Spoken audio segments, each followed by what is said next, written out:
कई लोग मेरे को सवाल पूछते हैं कि मैंने इंडिया में बैचलर्स किया, क्या मुझे कनाडा में जॉब मिलेगी? नहीं मिलेगी। आपकी डिग्री का उतना वैल्यू नहीं जितना एक्सपीरियंस का वैल्यू है। ये टेक्नोलॉजी इंडस्ट्री की तरह नहीं है कि अचानक ऊपर चला गया, बहुत फास्ट है ग्रोथ या हेलो एवरीवन, तो कैसे हो आप सब। आ गया हूँ आज एक नई वीडियो के साथ। तो आज हमारे साथ जैसे कि आप देख सकते हो एक गेस्ट है, और ये गेस्ट जो है अपनी फील्ड में दिग्गज है, मतलब जो हमें इन्फॉर्मेशन देने वाले हैं मैकेनिकल इंजीनियरिंग के बारे में। And he is from Mr and Mrs Razdan YouTube channel. So welcome Razdan sir. Thank you Akshit and welcome everyone. पहले तो इसने कुछ ज्यादा ही मेरा भयंकर इंट्रोडक्शन दे अरे दिया। नहीं नहीं नहीं नहीं। ऐसा कुछ नहीं है। तो मुझे कनाडा में करीब हो गए हैं अब 14-15 इयर्स। मैं यहाँ पे आया था when I was in my early 20s as a student. मैंने इंडिया से बैचलर्स की थी, फिर यहाँ पे यूएफए से मैंने मास्टर्स की and then I started working in Edmonton Alberta.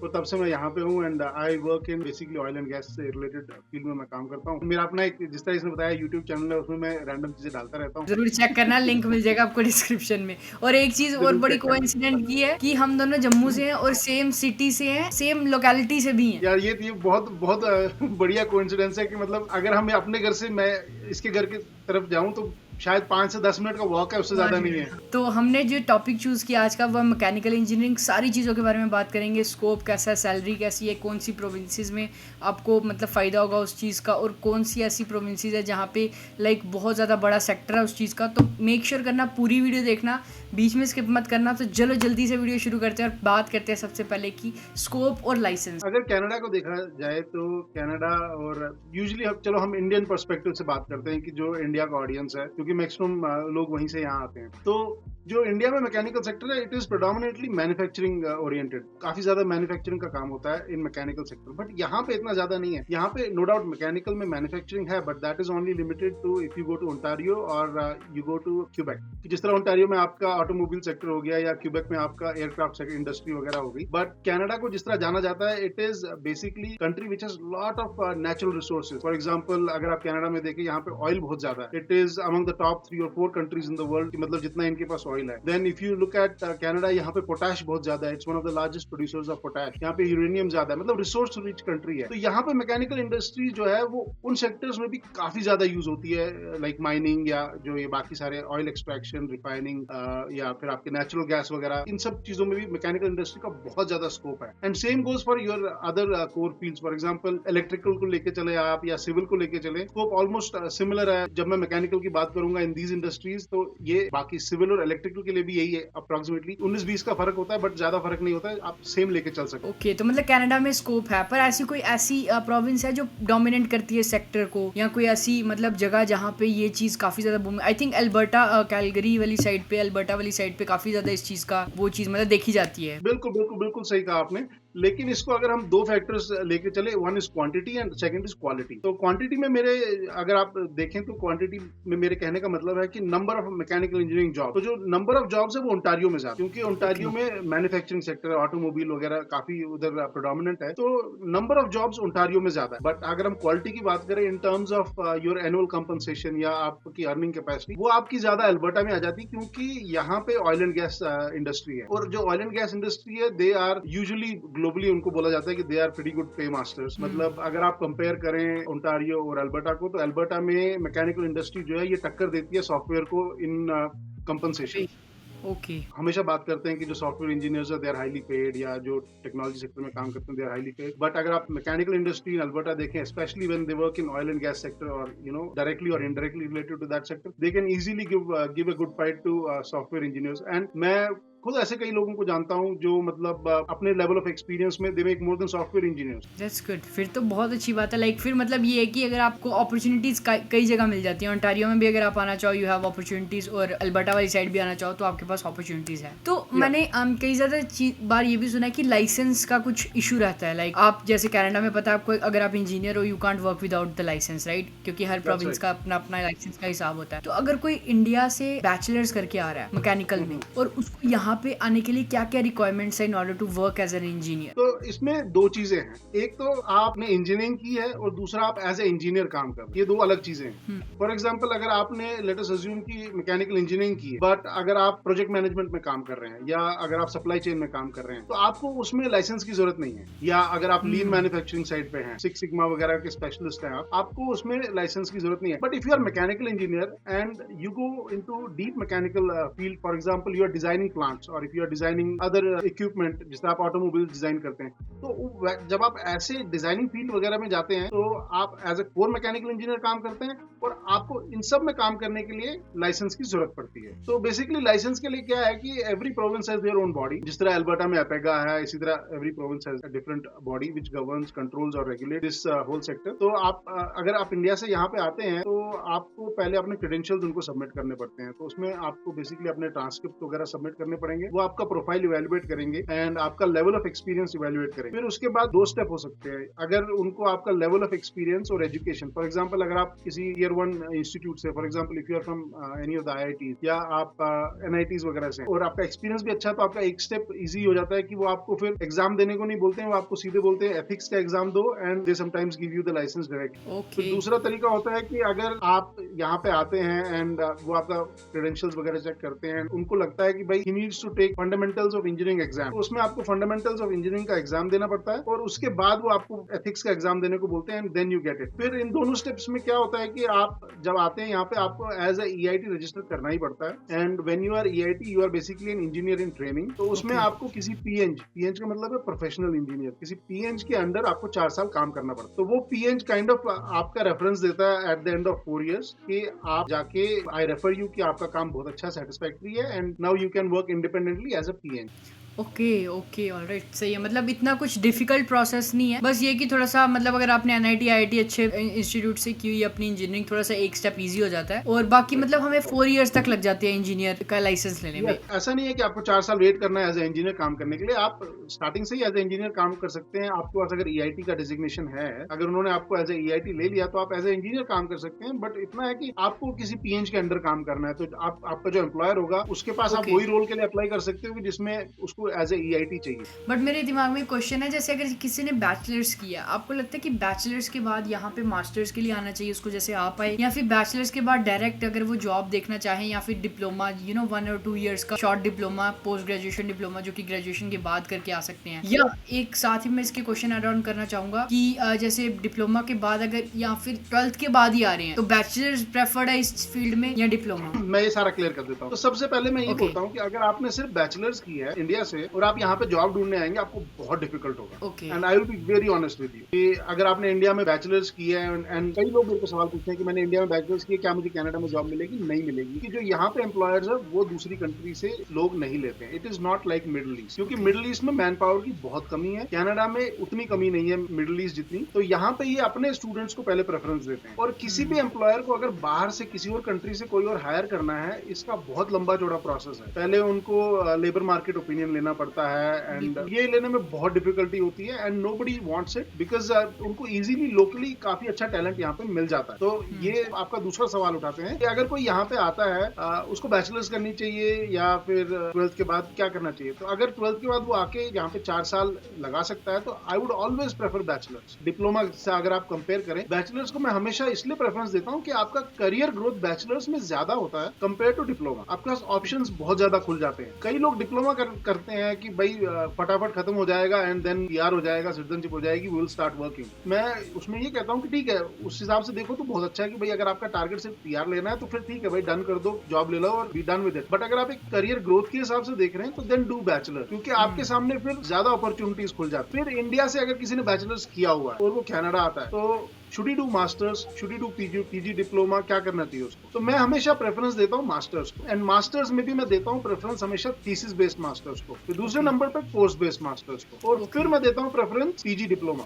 उसके पीछे रीजन है, अगर आप यहाँ पे थीसिस बेस्ड मास्टर्स करने आते हैं, there is very high probability कि आपको फंडिंग मिल जाती है जो आपकी फीस कवर कर लेती है और आपका लिविंग एक्सपेंस भी एक हद तक कवर कर लेता है। फिर अगर आपने मास्टर्स की हुई है यहाँ पे थीसिस बेस्ड, तो आपको जो वो 2 साल का मास्टर्स है वो 1 साल का वर्क एक्सपीरियंस काउंट होता है towards your EIT and PEng. Okay alright. और अगर आपने कोर्स बेस्ड मास्टर्स की हुई है, आपको फंडिंग मिलने का चांस बहुत रेयर है। कोर्स बेस्ड में हार्डली मिलती है फंडिंग, लेकिन आपके कोर्स बेस्ड मास्टर्स में वो 6 मंथ्स का एज एन एक्सपीरियंस काउंट हो जाता है। ऑलराइट, मतलब प्रेफर यही करना चाहिए कि थीसिस बेस्ड, अगर जितना अगर आप हो सकता है तो थीसिस बेस्ड करो, एंड देन बिल्कुल सेकंड ऑप्शन आपका होना चाहिए कोर्स बेस्ड। एंड अगर आपको मतलब मेन यही प्रॉब्लम है कि कोशिश करो अगर स्कॉलरशिप्स वगैरह हो जाए, इजीली फंडिंग अवेलेबल हो जाए मतलब आपको, तो बेटर है। अगर नहीं होती then last option is PG diploma. But PG diploma बिल्कुल, का अगर हम बात करें, क्योंकि मोस्ट ऑफ द स्टूडेंट ऐसा होता है कि पीजी डिप्लोमा थोड़े से चीप होते हैं right, in that's right. Comparison to masters, और they usually try to go with that path. तो अगर हम उस पाथ से भी आते हैं तो क्या ऐसा है कि ऑब्वियसली मास्टर्स वाले को अपॉर्चुनिटी ज़्यादा मिलेगी, बट क्या पीजी डिप्लोमा वाले को अपॉर्चुनिटी है, मतलब उसके लिए मार्केट ओपन है जॉब्स के लिए? मार्केट में जॉब्स हैं उनके लिए भी, बट अब अगर इन तीनों को मैं कंपेयर करूं तो ऑब्वियसली जो पहले मास्टर्स होगा उसको फर्स्ट प्रेफरेंस मिलेगी, एंड उसकी जॉब पहले लगेगी। इवन जॉब लगने के बाद भी अगर ग्रोथ अपॉर्चुनिटीज देखो तो तो क्या उनके लिए ज्यादा डायरेक्टली? ग्रोथ अपॉर्चुनिटीज होती है कि फॉर एग्जांपल अगर मेरे को किसी को हायर करना है for technical role, I would always prefer somebody की मतलब जिसने मास्टर्स किया हो या मतलब इंजीनियरिंग में बैचलर्स वगैरह किया हो।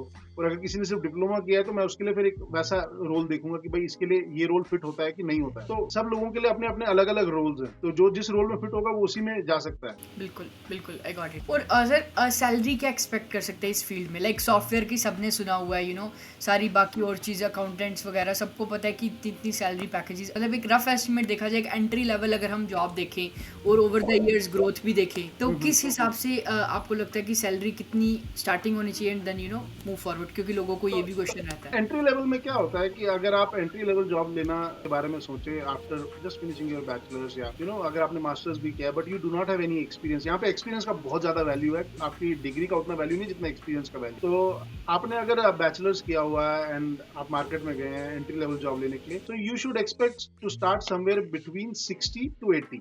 Okay, 60K to 80K per year. 60K to 80K per year. तो इसमें अब फैक्टर्स कुछ होते हैं, जिस तरह किस इंडस्ट्री में आप जाते हैं। फॉर एग्जांपल अगर आप ऑटोमोबाइल इंडस्ट्री में जाएंगे या ऑटोमोबाइल से उसकी एंसिलरी इंडस्ट्रीज हैं, तो वहां पे आप स्टार्ट करेंगे अराउंड 60 to 65 68 के करीब। बट अगर आप जाते हैं फॉर एग्जांपल माइनिंग इंडस्ट्री में, और if you go into oil and gas industry वगैरह, उसके लिए आपको फिर अल्बर्टा वगैरह इधर आना पड़ेगा, तो आपको करीब आप एक्सपेक्ट कर सकते हैं स्टार्ट करना 70 के ऊपर। ओके। तो दैट विल बी योर मतलब स्टार्टिंग सैलरी की 70 से ऊपर 80 तक। उसमें फिर मैंने ये भी देखे हैं लोग स्टार्टिंग में भी 90 95 ले लेते हैं, बट वो बहुत रेयर होता है, एंड उसके लिए फिर कोई स्पेशलाइज्ड काम ऐसा होना चाहिए। फॉर एग्जांपल किसी का मास्टर्स का स्पेशली थीसिस बेस्ड मास्टर्स किसी ने किया और उसका प्रोजेक्ट काफी अच्छा था और उसका इंडस्ट्री में यूज बहुत ज्यादा है, तो ऑब्वियसली उसका बहुत ज्यादा स्पेशलाइज्ड रोल रहेगा, तो उसकी इनकम भी स्टार्टिंग में ही बाकियों से ज्यादा रहेगी, नो डाउट अबाउट दैट। अगर हमें नेटवर्क लाइक जॉब ढूंढने की क्या बेस्ट ऑप्शन है आपके हिसाब से? अगर कोई आ रहा है और उसको इस फील्ड में मैकेनिकल में जॉब ढूंढनी है, मतलब कैसे नेटवर्क बड़ा किया जाए, कैसे लोगों से बात की जाए, तो मतलब what will be the best way according to you अगर आज के मार्केट में किसी को जॉब ढूंढनी है? क्योंकि आप इतने साल से ऑब्वियसली उस फील्ड में हो, you have seen lot of people joining your company और any other companies in general, तो कौन सा बेटर रहेगा? सबसे पहला जो तरीका होता है वो होता है बेशरम बनना। ओके, इसको एक्सप्लेन करो बेशरम बनने को थोड़ा। बेशरम बनना क्या होता है मैं तुमको बताता हूँ। यूजुअली क्या होता है, लोगों में एक हिचकिचाहट होती है दूसरे लोगों से बात करने के लिए, ठीक है ना। तो बेशरम बनने का मतलब है कि भाई लिंक्डइन पे आपने प्रोफाइल बनाया है ना, तो देखो आपको पहले अपना एक टारगेट इंडस्ट्री चूज करो कि भाई मेरे को इस इंडस्ट्री में जाना है या मेरे को ये काम करना है, मेरा एक्सपर्टीज ये है, तो उसके टारगेट इंडस्ट्रीज चूज करो कि भाई ये 8-10 कंपनियां हैं जो मतलब ये काम करती हैं। उस कंपनी में फिर जो वहां पे काम कर रहे हो उन लोगों से कांटेक्ट करो, लिंक्डइन के थ्रू उनको मैसेज डालो। अगर वो आपकी सिटी में है, कभी उनको बोलो कि whenever you are available I would like to meet you, 10 minute के लिए, 15 मिनट के लिए, 20 मिनट के लिए, डजंट मैटर, ठीक है ना। किसी को बोलो कि can you be my mentor, ठीक है ना।